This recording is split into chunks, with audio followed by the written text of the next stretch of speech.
अस्सलाम वालेकुम students, welcome to bio brain. I am Rafi Khan. हम पढ़ रहे हैं बायोलॉजी 9th क्लास। हमारे सब लेक्चर कंप्लीट हो चुके हैं। आज हम स्टार्ट करने जा रहे हैं ग्लॉसरी। ग्लॉसरी में अल्फ़ाबेटिकली डेफिनेशंस दी होती हैं, लाइक ए से जो भी डेफिनेशन इस बुक में है वो, फिर बी, फिर सी। अगर आपको कोई डेफिनेशन नहीं मिल रही तो आप ये ग्लॉसरी से भी ढूंढ सकते हैं। तो मैंने सोचा क्यों ना चंद जो डेफिनेशंस हैं वो रोज़ की आपको तैयार करवाई जाएँ, जिसमें आपको समझाया भी जाए। तो आज हमारी जो पहली है वो है एक्टिव साइट। एक्टिव साइट आपको पता है एंजाइम के अंदर होते हैं। तो क्या डेफिनेशन है एक्टिव साइट्स की? अ स्मॉल क्लिफ और depression on the surface of enzyme molecule, location at which catalysis अकर।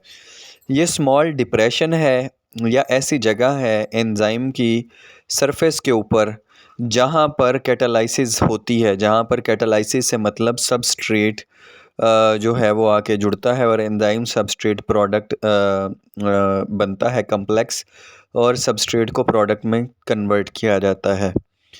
तो एक्टिव साइट कहलाती है। ये एक भी हो सकती है, एक से ज़्यादा भी हो सकती है एक एंजाइम पे। Adhesion, the sticking together of molecule of different kind, यानी कि मुख्तलिफ मालिक्यूल्स का आपस में जुड़ना।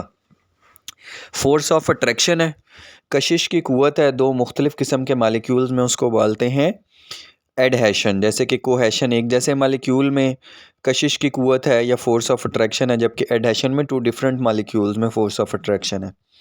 फिर थर्ड है alcoholic fermentation, type of anaerobic fermentation respiration in which pyruvic acid is further broken down into the alcohol and carbon dioxide. Alcoholic fermentation जो है ये एनएरोबिक रेस्पिरेशन की एक किस्म है। एनएरोबिक रेस्पिरेशन ऐसी रेस्पिरेशन होती है जिसमें ऑक्सीजन की ज़रूरत नहीं होती, जिसमें पायरोबिक एसिड को बदला जाता है अल्कोहल में एंड कार्बन डाइऑक्साइड में।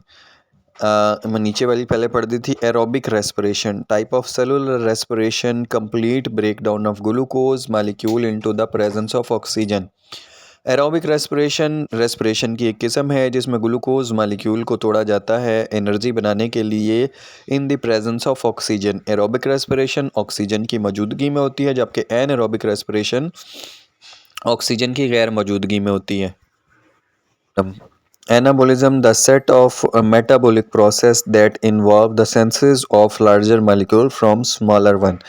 एनाबोलिज्म क्या है? मेटाबॉलिज्म की एक आगे टाइप है एनाबोलिज्म, जिसमें स्मॉलर मॉलिक्यूल्स मिलकर लार्जर मॉलिक्यूल बनाते हैं, या इसको ऐसे भी कह सकते हैं सिंपल मॉलिक्यूल जो है वो कम्प्लेक्स मॉलिक्यूल बनाते हैं। Anaerobic respiration, the type of cellular respiration that does not require oxygen. Anaerobic respiration respiration की एक ऐसी किस्म है जो ऑक्सीजन के बगैर वक़ुफ़-ज़ीर होती है, ऑक्सीजन की ज़रूरत नहीं होती।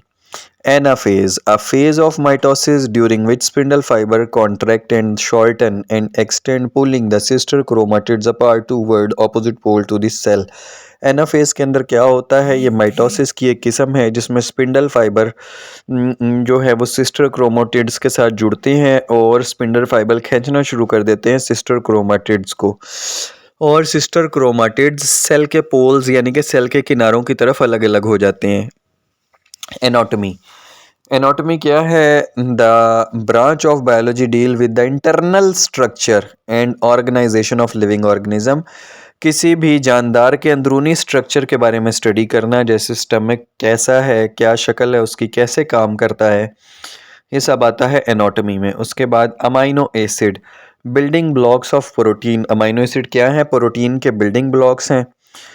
20 different amino acids are commonly found in protein, each with a unique chemical structure. Total जो है हमारी बॉडी के अंदर 20 तरह के अमाइनो एसिड्स होते हैं जो मिलकर लाखों तरह की प्रोटीन बनाते हैं। उनके सिर्फ जुड़ने का तरीकाकार अलग होता है। अगर मैं आपको समझाऊं, लाइक ईंटें हैं तो ईंटों की शक्लें समझे 20 तरह की हैं, और उन्हीं 20 तरह की ईंटों को जोड़ जोड़ कर हम मुख्तलिफ हज़ारों किस्म के कमरे बना सकते हैं, जिनका स्ट्रक्चर कभी गोल होगा, कभी जनाब जो है वो चौरस होगा, कभी कहीं से छोटा कहीं से लंबा होगा।